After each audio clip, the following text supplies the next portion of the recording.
मध्ये उद्धव ठाकरेंचा निर्धार मेळावा पार पडला। मेळाव्याला उद्धव ठाकरे, रश्मी ठाकरे, आदित्य ठाकरे, खासदार संजय राऊतांसह इतर नेते उपस्थित होते।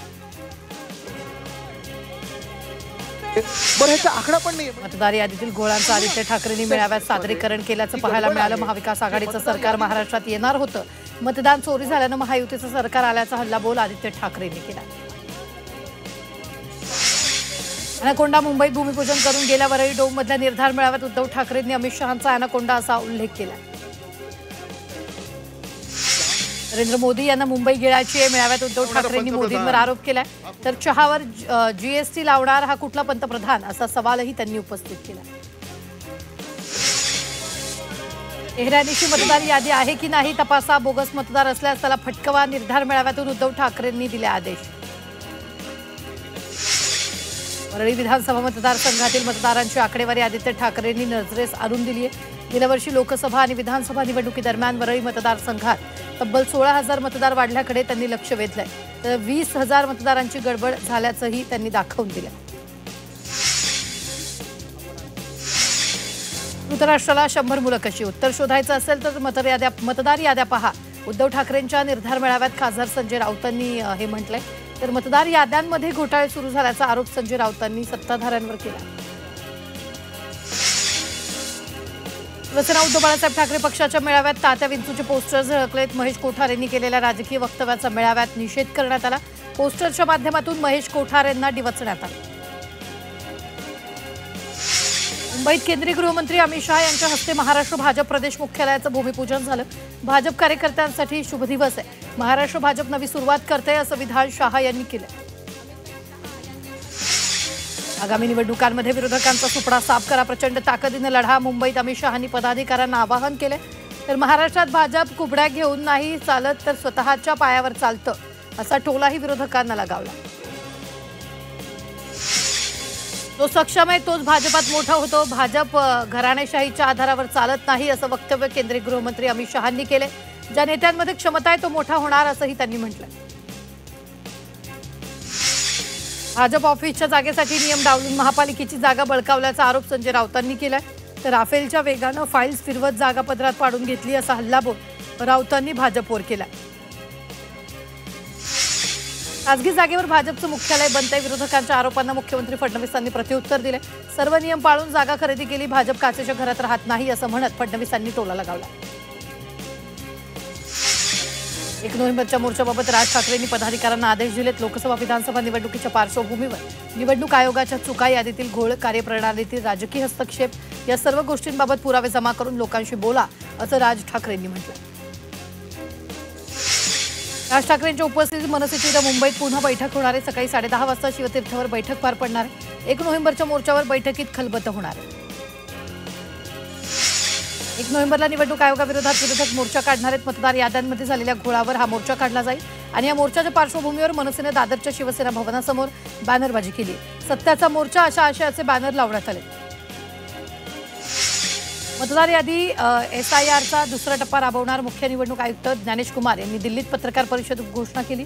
प्रथम टप्प्यात बिहारमधील 7.5 कोटी मतदार संबंधी SIR राबवण्यात आलं, तर दुसऱ्या टप्प्यात 12 राज्यात SIR घेतलं जाईल असं त्यांनी सांगितलं। शिवसेना उद्धव बाळासाहेब ठाकरेंच्या महिला आघाडीच्या शिष्टमंडळानं पोलीस महासंचालक रश्मी शुक्लांची भेट घेतली। पलटणमधील महिला डॉक्टर आत्महत्या प्रकरणी रश्मी शुक्ला यांना निवेदन देण्यात आलं।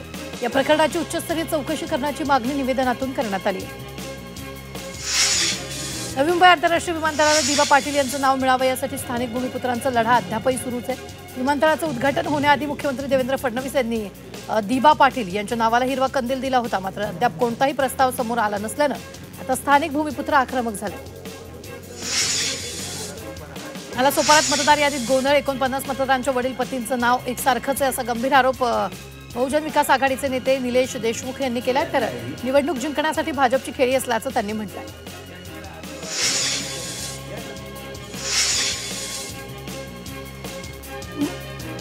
मुंबईतील कबूतरखाने बंद झाल्यानं आक्रमक झालेल्या जैन समाजानं आंदोलन करण्याचं ठरवलं होतं, मात्र पोलिसांनी त्यांना 1 नोव्हेंबरच्या आंदोलनासाठी परवानगी नाकारली। जैन मुलींचं आंदोलन पुढे ढकलण्यात आलं असून आता 3 नोव्हेंबरला होणार असल्याची माहिती सूत्रांनी दिली।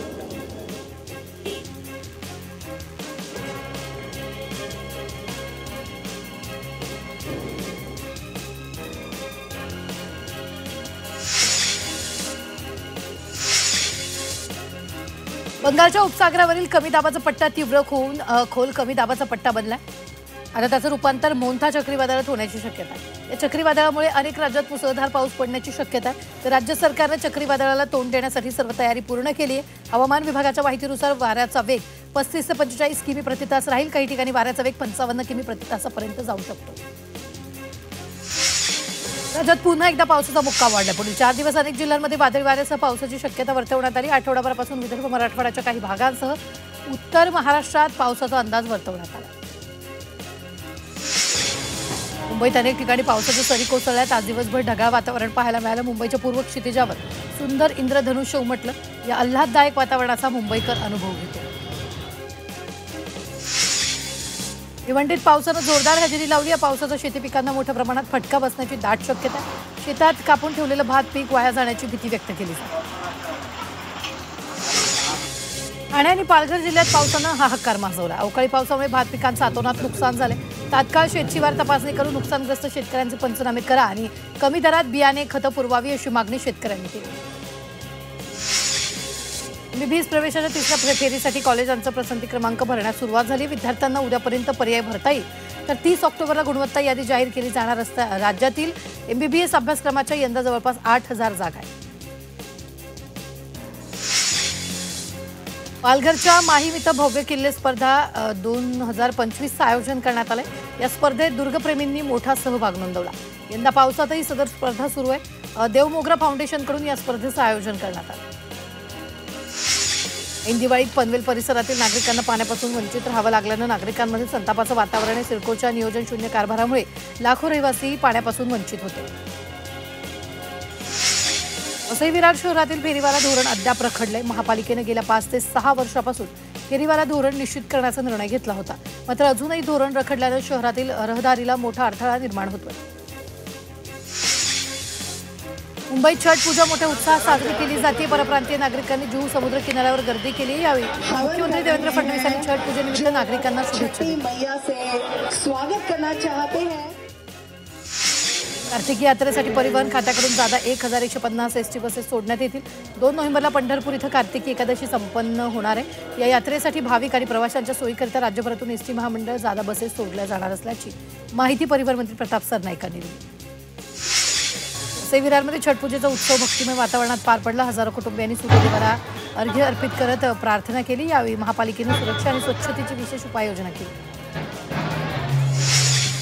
देशभरातील जवळपास 8000 शाळांमध्ये 2024 आणि 25 या शैक्षणिक वर्षात एकाही विद्यार्थ्याने प्रवेश घेतलेला नाही असं शिक्षण मंत्रालयाच्या ताज्या आकडेवारीतून स्पष्ट झालं।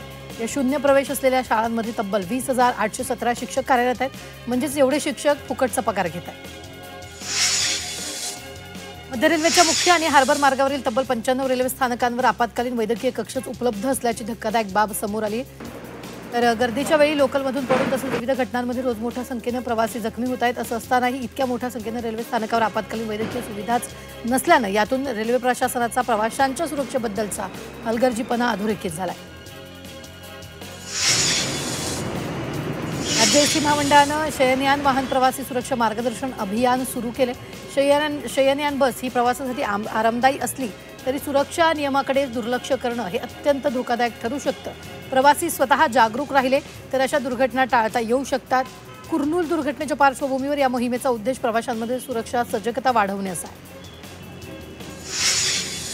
राज्यातील 5 समुद्रकिनाऱ्यांच्या आंतरराष्ट्रीय स्तरावरील ब्ल्यू फ्लॅगसाठी प्रायोगिक तत्वावर निवड करण्यात आल्याच्या पार्श्वभूमीवर या समुद्रकिनाऱ्यांच्या सुरक्षा ऑडिटची प्रक्रिया सुरू आहे।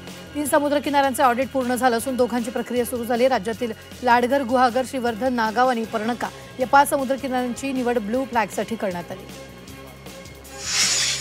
अपुरी कागदपत्र किंवा अन्य कारणांमुळे सर्वेक्षणाची प्रक्रिया पूर्ण न केलेल्या धारावीकरांना राज्य सरकारनं पुन्हा संधी दिली। सर्व लाभार्थ्यांना पुनर्विकासात सामावून घेण्याच्या उद्देशानं धारावी पुनर्विकास प्रकल्पाच्या वतीनं दस्तऐवज संकलनासाठी 1 ते 15 नोव्हेंबर दरम्यान मोहीम हाती घेण्यात आली। जेविलार ते कप परेड या भुयारी मेट्रो थीकडे अधिकाधिक प्रवाशांना आकर्षित करण्यासाठी Mumbai metro rail corporation limited आणि मुंबई महापालिकेने प्रयत्न सुरू केलेत। याच प्रयत्नांचा भाग म्हणून मोठमोठी व्यावसायिक रहिवासी संकुले भुयारी पादचारी मार्गाने मेट्रो 3 ला जोडण्यात येणार आहे। मरीना प्रकल्पाचं नियोजन प्राधिकरणानं अलीकडेच पूर्ण केले। खासगी यॉट किंवा बोटी उभ्या करण्याचा हातळ भाऊंचा धक्का किनारपट्टीपासून समुद्रात अर्धा किमीहून अधिक अंतरावर असेल। यासाठीच्या बांधकामाचा खर्च 470 कोटी रुपये। यामध्येच किनारपट्टीपासून समुद्रात 523 मीटर अंतरावर 14 हेक्टरवर मरीना उभारला जाणार आहे। या मरीनाचा प्रवेश भाऊचा धक्का परिसरातूनच असेल। तर मरीना अंतर्गत एकूण 424 यॉट किंवा बोटी उभ्या करण्याची सोय असेल। मुंबईतील सायन जे उड्डाणपुलाच्या दुरुस्तीची कामं लवकरच हाती घेण्यात येणार आहे। यासाठी हे उड्डाणपूल काही काळासाठी बंद ठेवण्यात येते। तर MSRDC कडून ही दुरुस्ती करण्यात येणार आहे। दुरुस्ती कामांनुसार उड्डाणपुलाचं एक्सपान्शन जॉईंट बदलण्यात येते।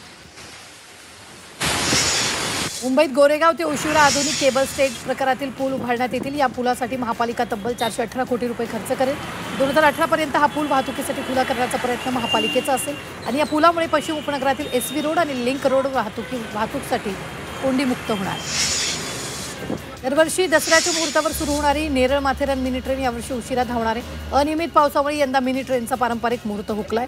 आता 1 नोव्हेंबरला म्हणजेच पहिल्या आठवड्यात मिनी ट्रेन नेरळ रेल्वे स्थानकातून धावेल, अशी माहिती मध्य रेल्वेचे PRO यांनी दिली आहे।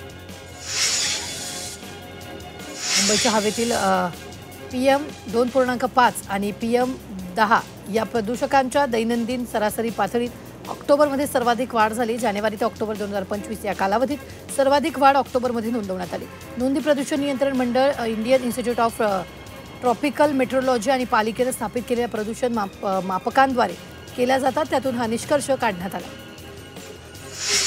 कल्याण मुरबाड रोडवरील मोबाईलच्या दुकानात एका चोरट्यानं आयफोन लंपास केला। चोरीची घटना CCTVत चित्रित झाली। आयफोन 17 काउंटरवर ठेवण्यात आला होता। चोरट्याने इतर मोबाईल पाहण्याच्या बहाण्यानं 1,70,000 रुपयाचा आयफोन खिशात घातला। या प्रकरणी पोलिसात गुन्हा दाखल करण्यात आला। ठाण्यात वाहतूक पोलीस आणि तरुणाचा वाद समोर आला। हेल्मेट नसल्यानं वाहतूक पोलिसांनी या तरुणाला दंड ठोठावला। तर या कारवाईनंतर तरुणानं वाहतूक पोलिसांनी विना नंबरची दुचाकी चालवत असल्याबाबत जाब विचारला। मात्र ही दुचाकी जप्त केलेली असून पोलीस कारवाईसाठी नेत असल्याचं समोर आलं।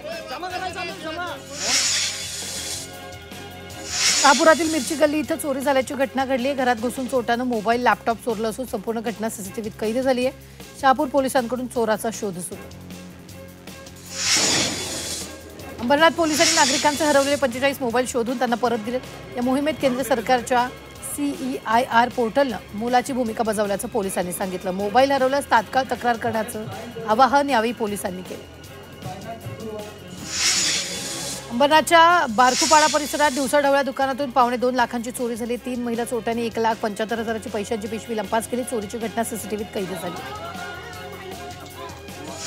असईतल्या राजोटी समुद्र किनाऱ्यावर अपघात झालाय। भरधाव कार किनाऱ्यावर चौथरा आणि लावलेले बॅरिकेड तोडून उलटली। यात चालक गंभीर जखमी झाले। तर स्टंटबाजांवर कडक कारवाईची मागणी स्थानिक आणि पर्यटकांकडून करण्यात आली।